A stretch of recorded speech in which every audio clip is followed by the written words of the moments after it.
It's the Locked On Podcast Network, your team every day. So hype right now. Anything's possible. I'm on mama. I'm on my lady, ma. Anything's possible. Yeah. Rain and J's back with the vengeance. All the real Celtics fans in attendance. This the truth like 34. This like walking in the garden when you hear the roars. The crowd goes crazy. Most in-depth coverage on the daily. Mainly podcast royalty, the content kings. When you talking about the franchise with 17 rings. Focus like Danny at the deadline. Global, but it got a local feel like the red line, the blue line, the green line. Play it in between time. I'ma throw my C's jersey on in the meantime and press play. When the F's done, I can't wait until the next day. Trying to stay in tune with the C's, that's the best way. Melly.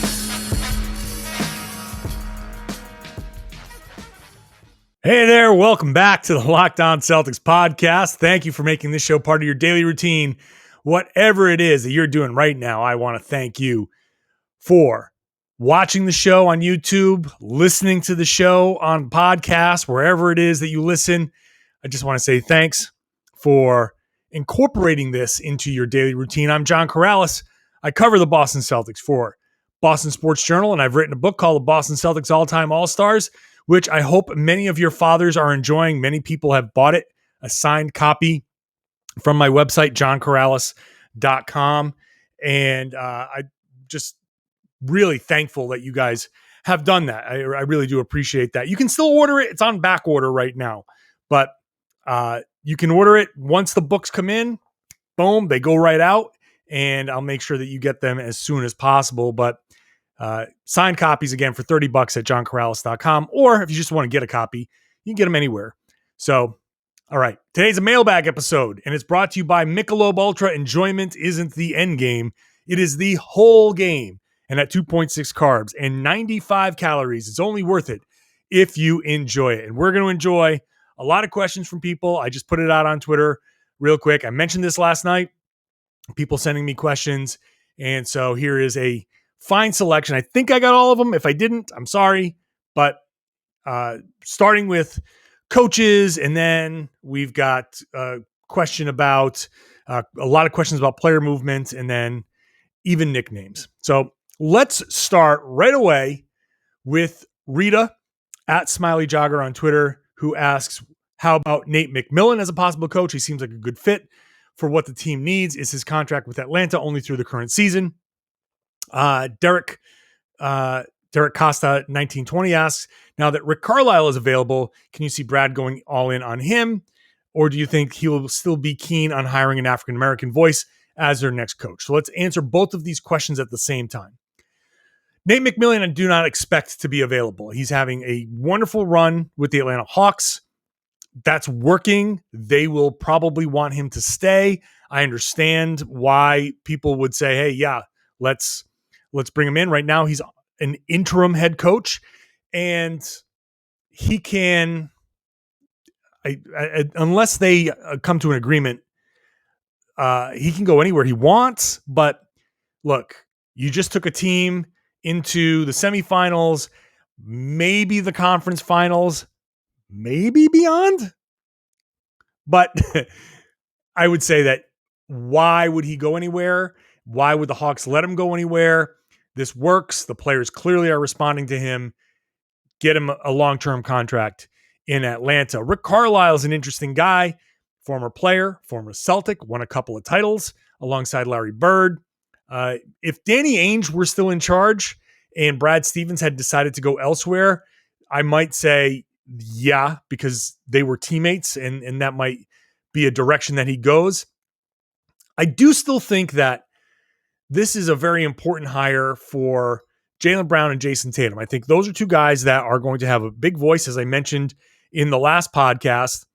And I do think that, now look, I don't think it has to be a black head coach, but I do think that's pretty high up in their list of requirements, right? I think this is important to your two stars. And look, you want the right coach, right? And the right coach is different for Boston than it is for Dallas, than it is for Portland, than it is for Orlando.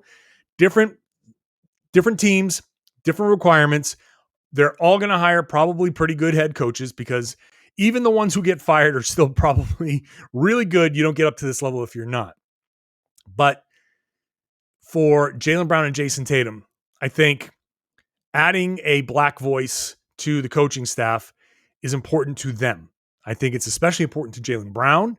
And I think this is something that the team is going to listen to them about.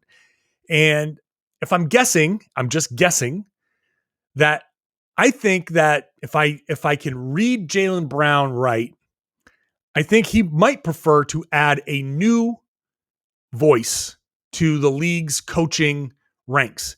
Once you're in, right? So like Luke Walton was in as soon as he took over in Golden State when Steve Kerr had those back issues, and he immediately goes, like, he gets the Lakers job, then he gets the Kings job. Like, he's in the mix, right? So once you're in, you're in. So I've been thinking about who I think the Celtics might go with, and right now I'm kind of leaning towards Ime Udoka, who defensive-minded, appeals to Brad Stevens, right? Defensive-minded coach. He has a history. He comes from the Spurs family tree.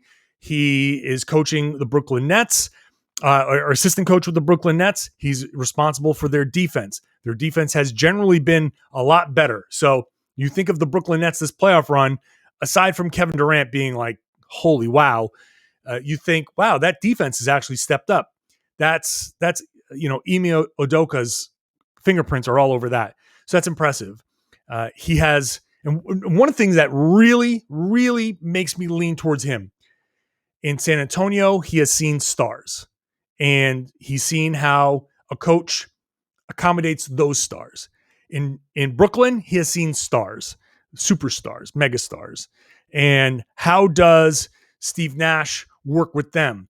He's learning these little bits about these superstars in the league. He's been surrounded by them.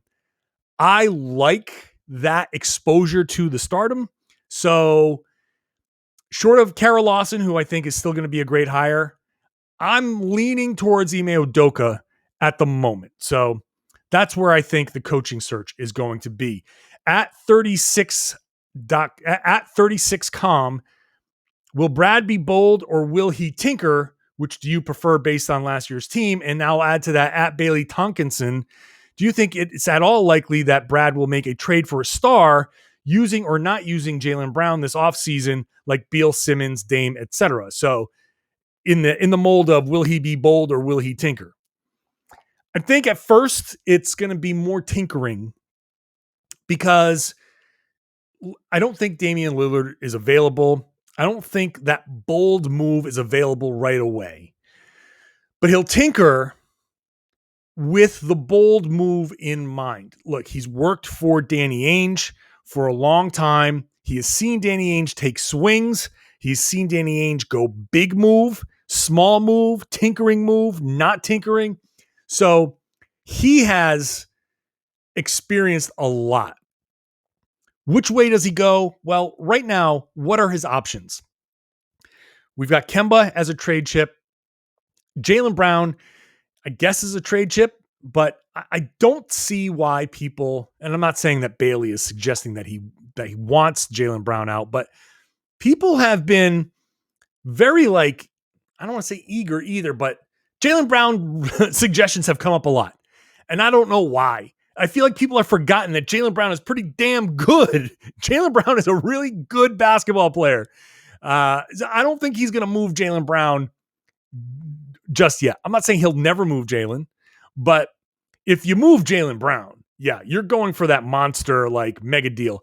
And I don't know if I even moved Jaylen Brown for Bradley Beal necessarily, unless you think getting Jaylen over to, and getting Jaylen for Beal. If you think Beal keeps Tatum around and keeping those two guys as your 1-2 with the supporting cast helps you win, then great. I don't know. Like, Bradley Beal is better than Jaylen Brown. He's a much better scorer. I think Jaylen's a better defender. But Bradley Beal's not, he's not as bad as he's shown sometimes. I think with some motivation, he can be a pretty good defender. But Jalen's a better defender. So Bradley Beal is better, but it's not like, here to here. It's like, small. Like he's a little better. Like Bradley Beal's a third team All NBA guy this year. I think a healthy Jaylen Brown has a threat to be a third team All NBA guy. So I'm not making that lateral move. It's a minor, it's a small upgrade. It's not as big an upgrade as some people might want to think. So to answer both questions, tinker for now, keep the big deal in mind, and keep an eye out for the potential free agency signals down the road. I mean, we just talked about Rick Carlisle. Just keep a close eye on that Dallas situation. Let's just see if Luka is still pissed off after the next year, if this next coach kind of like fizzles. Just keep an eye over the next year or two and see if there's a way to swoop in and get Luka type of thing. So that's where I'm at right now. Don't go too crazy. I don't think there's going to be any superstar available now. Maybe at the trade deadline there is. Maybe next summer there is. Or then you try to make a splash. And there's a free agency question coming up later on. But up next, a whole bunch of player questions. So I'll do that after I tell you about rockauto.com, because rockauto.com is the place to go for seriously anything your car needs. No matter if you've got one of those clunkers, if you've got a brand new, like $50,000 car, doesn't matter what it is, old, new, complicated, not complicated. You want a piece for your engine, or you want like a new carpet or new wipers. Seriously, I just looked for new wipers on rockauto.com. The list was just massive. You have all sorts of options for anything you want, and you're going to save money because they have, you don't have to go to one of those brick and mortar stores and they charge you whatever it is. Sometimes they charge do-it-yourselfers more than professionals. Sometimes they charge you based on what the market will bear. No. rockauto.com is going to give you a nice low price. You're going to save time because you don't have to drive to one of these places. You're going to save money because you're going to get to pick which one of these things that you want to get versus them giving you whatever they have in a very limited selection. rockauto.com has you covered. Family business that's been doing this for 20 years, so you know you can trust them. Go to rockauto.com right now. Cruise through it. Look for that thing that you've been meaning to get for your car. I'm willing to bet that you're going to go buy it. And when you do, write Locked On in there. How did you hear about us box? They have a box at checkout. How did you hear about us? Just go write Locked On in there. That's the only way that they'll know that you went because of us. And that's how they know that this worked. So please do that.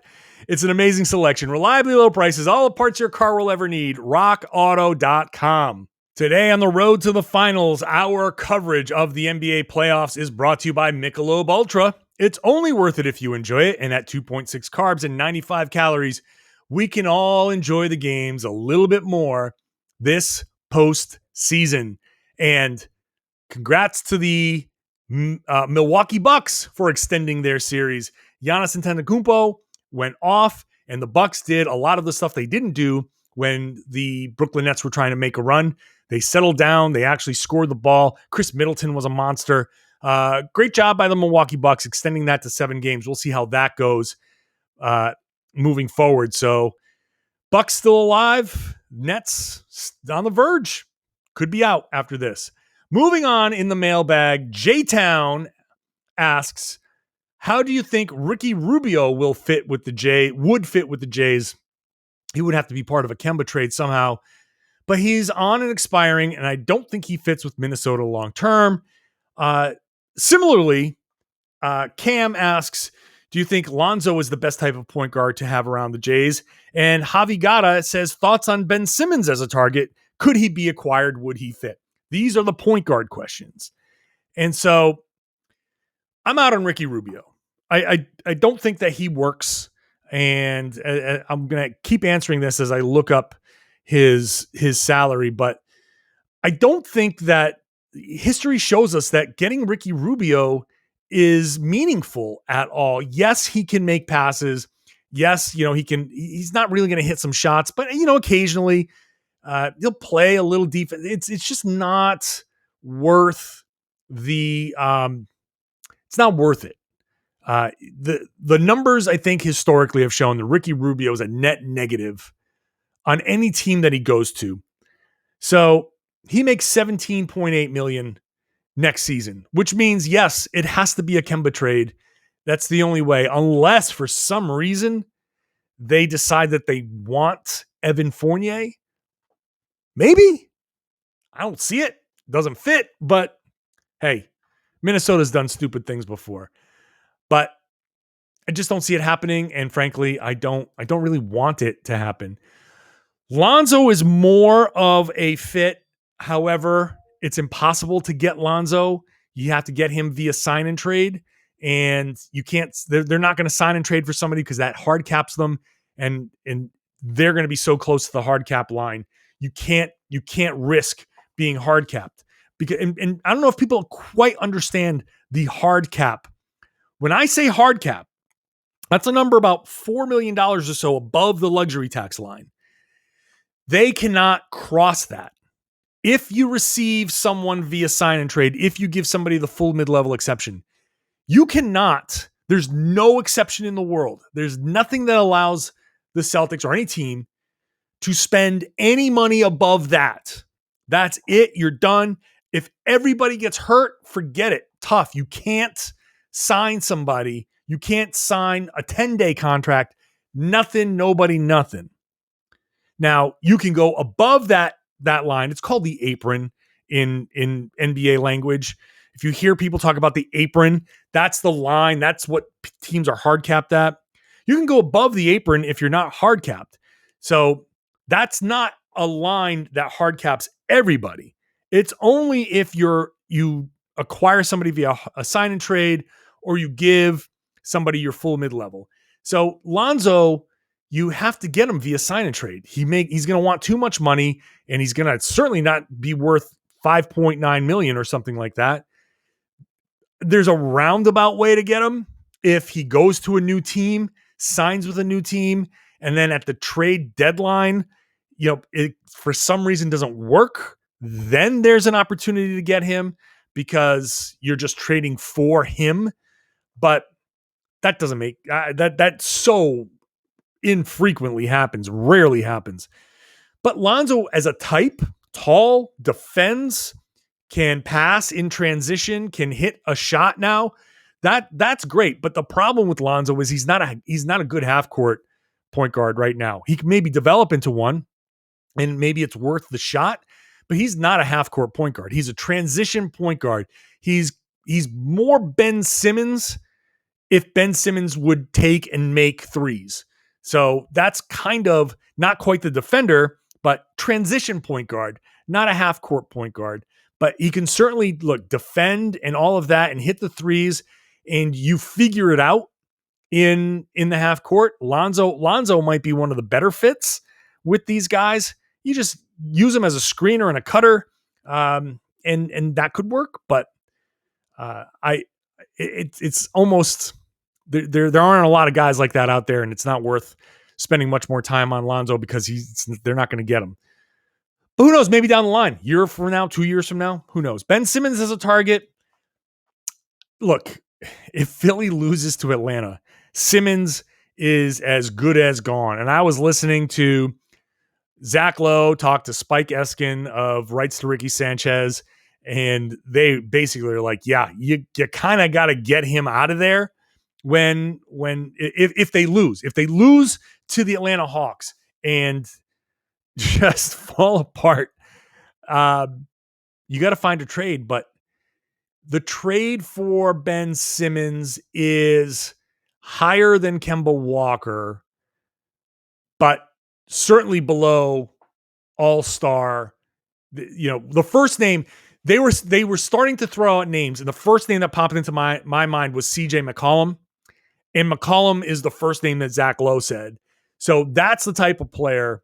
So Kemba is sort of in that mold, but Philly, two fragile for Philly at this point. They need a little bit more.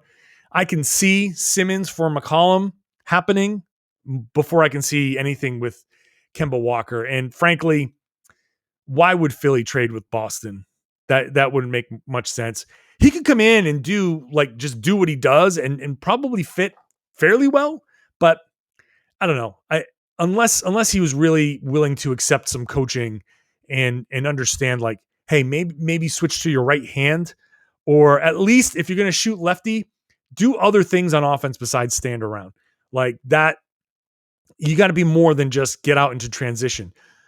Elite defender, but you kind of want more than that at this point.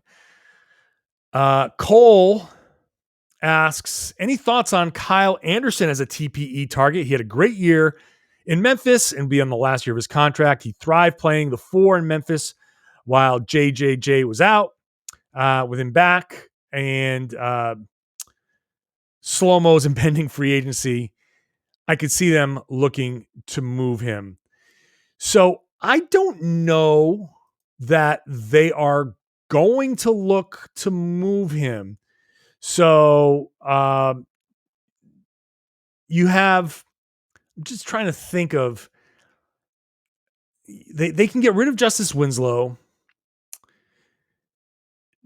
maybe find a taker for Dylan Brooks, but he makes too much if you were thinking about that for Celtics. Kyle Anderson does fit. He's making 9.9. But they might want to get somebody for him. I mean, Jaren Jackson's coming back. You got John Morant. What are they doing with Brandon Clark? Like, I might ask them about Brandon Clark. Like, what are you doing there?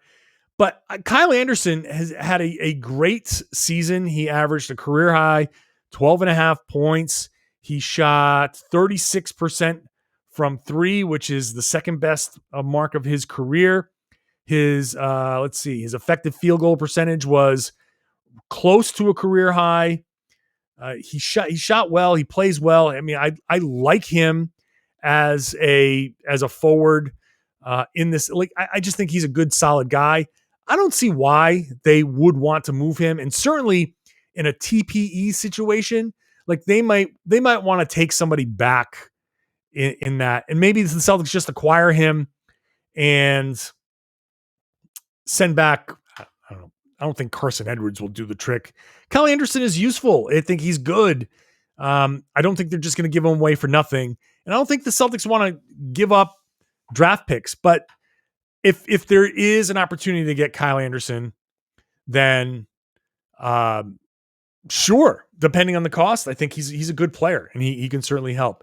Finally, before we take a break, from Evaldus Zilonis, how do you feel about Sabonis, Turner, or Valanciunas in a trade to Boston? So sticking with Memphis, they're not trading Valanciunas. Like he's been very good for them. That's not going to happen. That works there. They're not going to do anything. Sabonis, no, he's committed to the Pacers are committed to him. Turner is going to be the guy, and I'm out on Turner. I was out on Turner before. I don't think he does good things defensively. I don't think people understand his limitations offensively. I don't think that people understand that he's not worth the $18 million. It's to get him, even if he was sort of worth it, you're not trading players. I'm not trading any players that the Celtics have for Miles Turner. And you can try to trade Kemba there, but they wouldn't. Why would they want to take Kemba? They're an expensive team as it is anyway. So Turner might be out in Indy. I can see that. I don't see Turner coming to Boston. I don't think any of the Indy guys, and certainly not Valanciunas. Sorry, Valanciunas would be great, but I think he works in Memphis. He brings a toughness to them that they need. I don't. Memphis is looking for shooting. This is the only way I could justify the Kyle Anderson thing. If you can find a way to send them shooting, if they might be intrigued in Carson Edwards, but I don't think Memphis is a target. All right, up next free agency talk, more salary cap stuff, and nicknames coming up next on the Locked On Celtics podcast. Built Bar has banana nut bread back for a limited time. If you go to builtbar.com, you'll see all of their regular flavors, but like the stuff that I've been telling you about, the coconut almond and cherry and raspberry, mint brownie and salted caramel, and all of those standard ones that are great. Every once in a while, and you got to go to builtbar.com to find out which one is dropping. Banana nut bread, a special flavor, drops. And you go to banana nut bread, and you can see that it has 160 calories. It has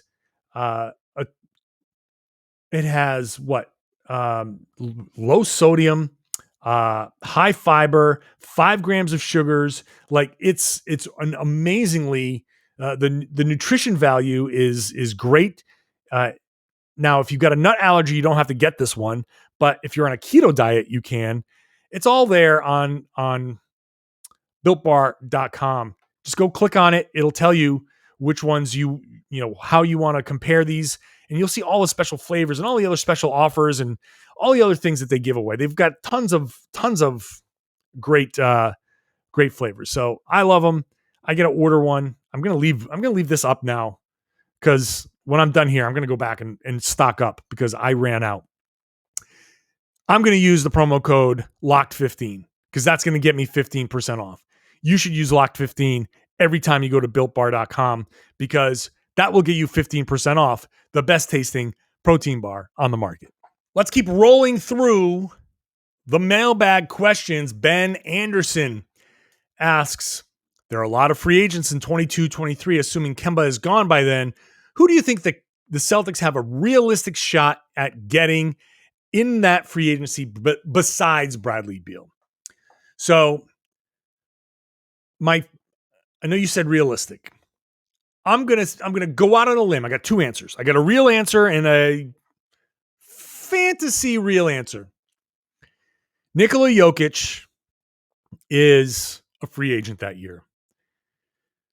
Denver is, look, they were bounced this year. Next year, now Jokic isn't playing in the Olympics, so he'll be rested for next year, but Jamal Murray's going to take a little while to come back. If they don't make it next year, and if they give Michael Malone one more year, or if they fire him, that could piss him off because he likes Michael Malone. And if they bring somebody in that he doesn't like, or they fire him the year before he's a free agent, if they do something silly like that, then I can see a possibility of Jokic becoming a free agent. Can the Celtics get him? I don't know, but they're going to be a young team with the cap space, Jaylen Brown and Jason Tatum.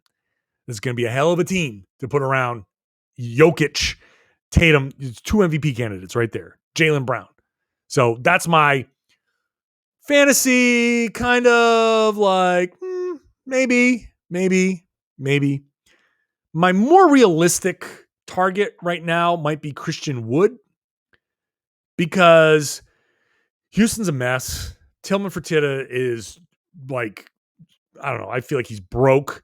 He's running that team on a shoestring. A couple more years. I don't think they're going to be out of this in a couple more years. I can see dysfunction, 100% dysfunction in Houston. I think Christian Wood is going to be somebody who is going to be pretty available in that summer. And I think that's going to be a guy. Is he one of the top guys in that class? Kind of depends on how some of these extensions go at that point. Jeremy Grant would be a name. Embiid is going to be there. Jimmy Butler. But I don't know that any of these guys really, like Harden, LeBron. Like LeBron's going to stay in LA. Like those, there are some really big names. Zion will potentially be actually he'll be. No, that's 2 years from now. I think he's going to accept his qualifying offer and then push it off a year. I think that Christian Wood is probably the most realistic trade target out there for free agent target for the Celtics in 22-23. Let's keep going with Claudine, who I answered a Claudine question yesterday in the podcast, but she has a follow-up. You mentioned that they can free up cap space by renouncing players' rights. How much would the C's get if they renounced Shemi, Grant, Carson, Jabari, Cornette, Taco? If that's $10 million, can we go get a $10 million player? Assume I get the minimum spots for the minimums for ghost spots, but can you just functionally, can it work? Okay. So it's important to note that the Celtics cannot renounce players who are under contract.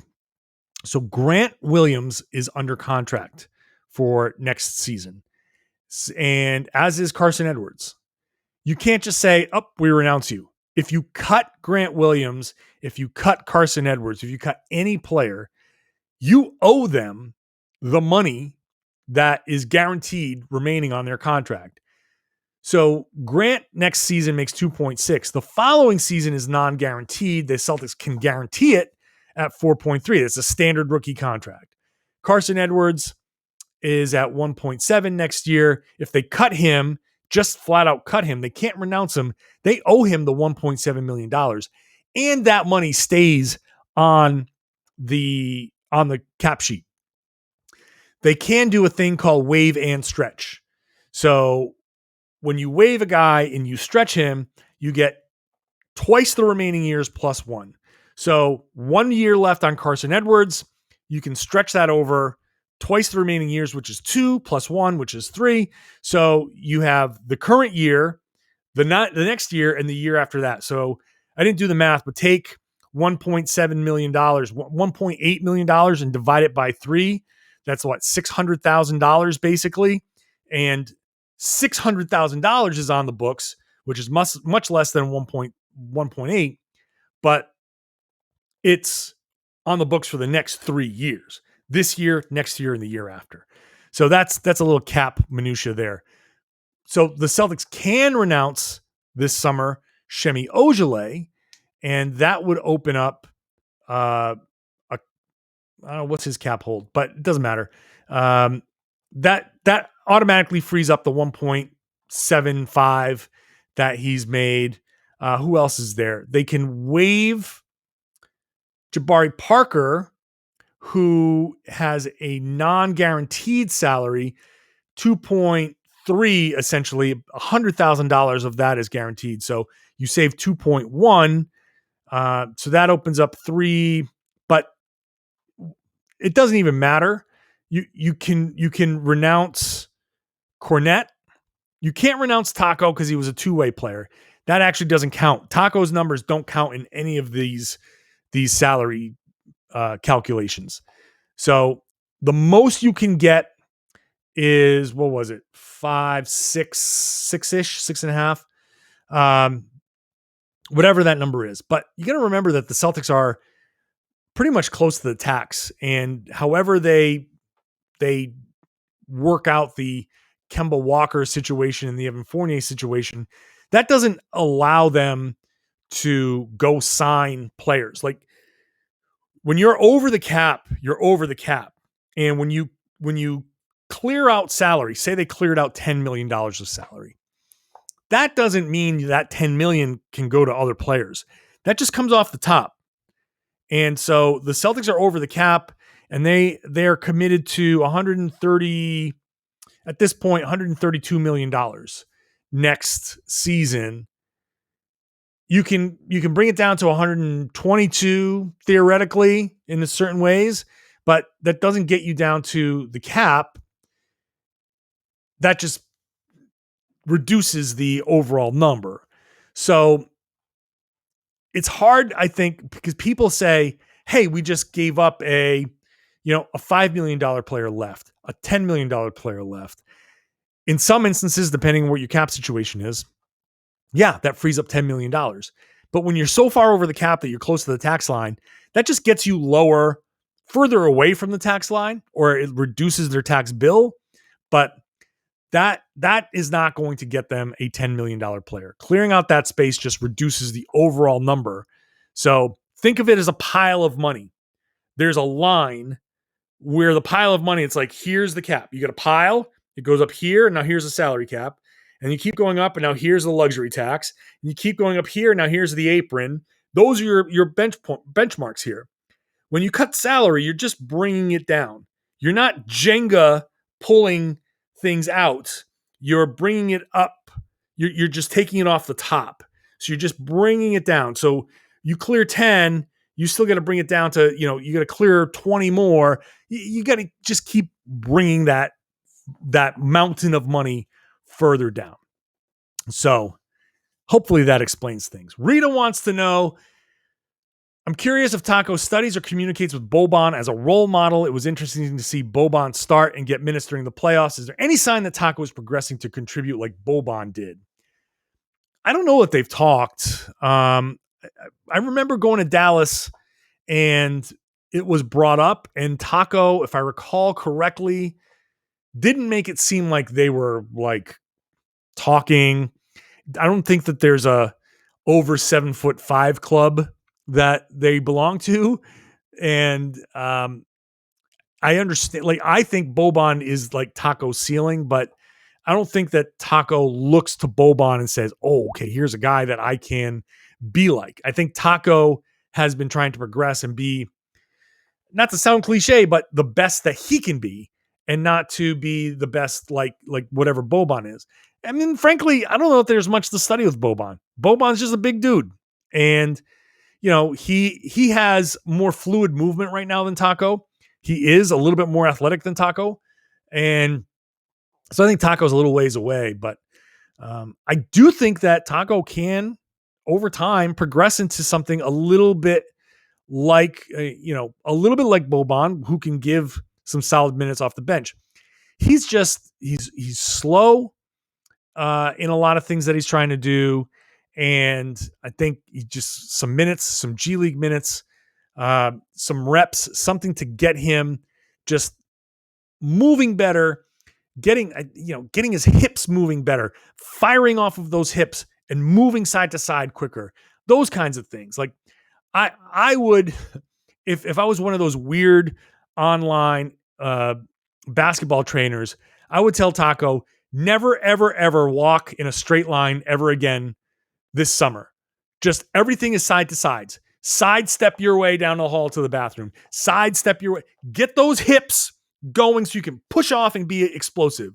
And, maybe take like a karate class or a ballet class or something to get that coordination, moving.